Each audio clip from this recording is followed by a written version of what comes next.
What's up, everybody? Welcome back to the channel. In this video, I'm going to go over with you guys on how to maintain your carabiners.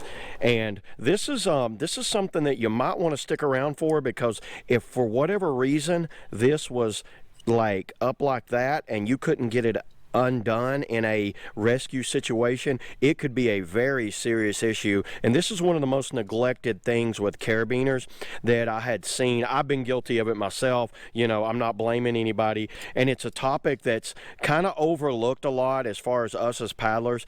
You know, climbers and a lot of other people that and all the other sports that use carabiners like every 5 seconds, they're opening and closing and doing that. Us as paddlers, we have a tendency to kind of like roll it up and cram it down in your vest and forget it, or hook it onto your throw rope to your boat, but maybe hook it onto a gear loop behind there and roll it up like that.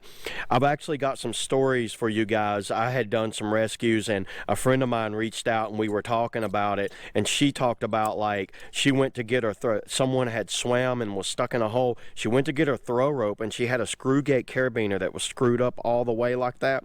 Went to unscrew it, and it was rusted and seized shut and could not get that thing undone. So the throw rope is on a gear loop in the back of a boat, pulling and trying to get this thing out of there.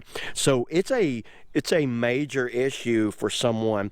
This could potentially be a major issue. So I figured I would do a quick video on how to properly maintain your carabiners. This is my own little personal stash here. You can definitely see these are a lot of the non-locking ones up here. I have retired these, and I've went to all exclusively locking screw gate carabiners.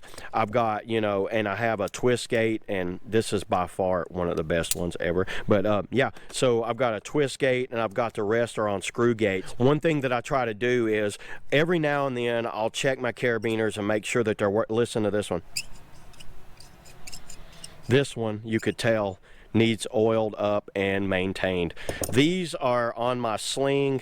They're fairly good. This one's a new one, so I know I bought this one, you know, not too long ago, so it's not going to really need any maintenance. I just have it out here just to kind of show you. And this one right here is one of the petzl twist gates. Highly recommend these things, but man, these are $19-20 a piece, so you get about 4 or 5 of these. You're looking at about $100 in just carabiners, where you're looking at these, you know, these Trango screw gate right here are, I think I paid maybe $6-7 for that, where you're looking at 20 for that, where I could get like easily almost 3 for the price of one of these. This screw gate black diamond here, this one's around about $13-14, where I'll leave links down in the bottom on where you could pick up some of these carabiners. But these are the ones that I carry on me all the time. You'll always see these two will be on my sling in my vest. If you haven't seen my sling video, go over and check it out now, and I'll let you know on how to make a sling.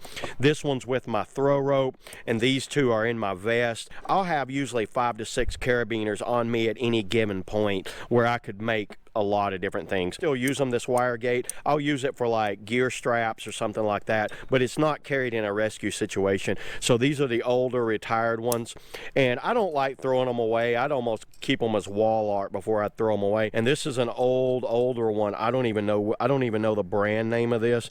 You guys leave in, it's called Force, but look at this. It is it's called Force, and it's a 31 kilonewtons. I don't know if you can see that. That is 31 kilonewtons on that, where you even looking at something like this black diamond, it is 23 kilonewtons right there. And for you guys, a kilonewton is approximately 225 pounds, I think. So 30 kilonewtons on that one. Yeah, these are 24. These are 24 kilonewtons. So you can do the math on how strong those are. And even look at this wire gate. This wire gate is 24 kilonewtons. If you can see, I think that's called a key opening or something. That's really good for pulling in and out of ropes. There's nothing to hang up on. It's great to have a bunch of these, but you know what? I have you look at this one. This is a black diamond. This is a pretty good one too.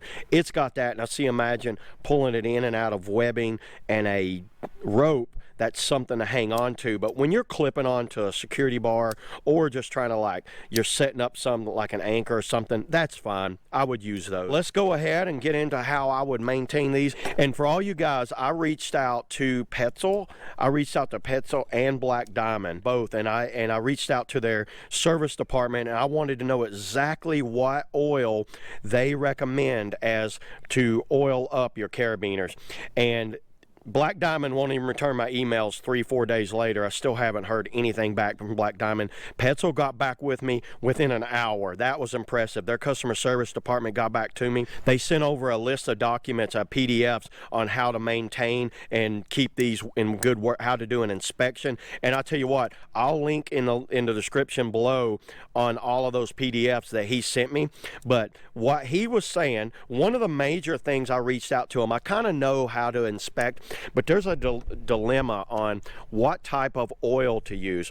Petzl got back with me, and they told me any type of machine oil is fine on these. And I've always heard that using some sort of wax-based oil, this is what I've always used in the past, is this White Lightning, and it's a wax type lubricant. I'll leave in the link somewhere you could pick some of that up, but a bottle that's not too expensive. And then when they got back with me, they said just any type of machine oil. I asked them about 3-in-1 oil. He said that's absolutely fine to use that. Just make sure you clean off the excess. What they do not recommend you use is WD-40. WD-40, that's not good for ropes and webbing, so don't use WD-40. Use some sort of wax lubricant or a type of machine oil. And we're not going to soak these things down anyway. We're going to go and we're just going to clean them, and then we're going to go over here. I just got some cheap Walmart hand soap put in there. That's what they suggest, with some lukewarm top water. So yeah, let's go ahead. I'm going to clean one, and then I'm going to oil it. So here's a Black Diamond screw gate, and you can kind of see it's got, so that what I want to do, I want to inspect over it. I'm checking over the rivets. It's definitely worn, but it doesn't look bad. It's just scraped up from being used so much. So I'm going to go ahead and clean this one off.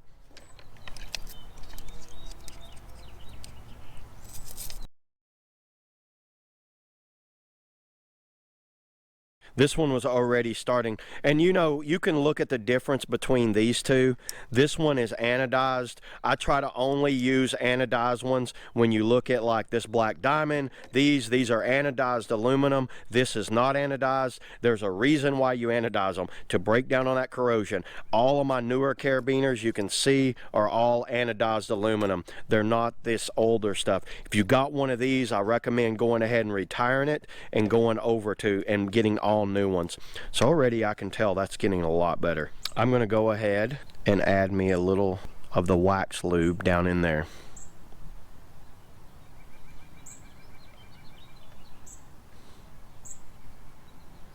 And one thing you want to do, you want to lube right there where those rivets are and right where the screw gate is, and clean off any type of excess.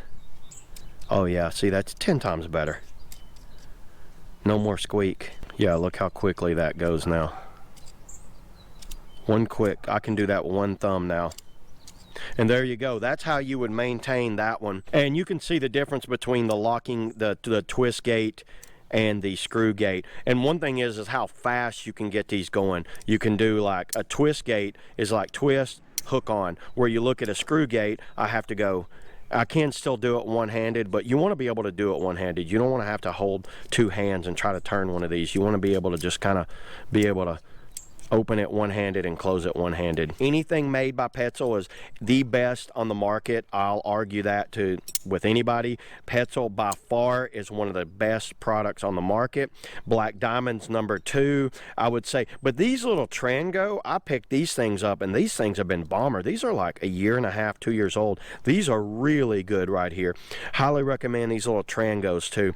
Like I said, I never use any type of wire gate, any type of these. They still work fine. I just don't don't use them in my kayak anymore. I want to have all locking carabiners. You guys leave in the comments below what you use, if you use any type of locking or you're still using these things. Also tell me, how often do you check your gear? Do you check it every trip? Do you do it every once a month? I'll go ahead and I'll link to where you could pick up some of these if you want to buy some of these, and I'll also link to all the PDFs that Petzl sent me on proper care and maintenance of your carabiners. So yeah, that's all I got in this video, everybody. Thanks for watching, and see you guys out there on the river. Yeah, peace out.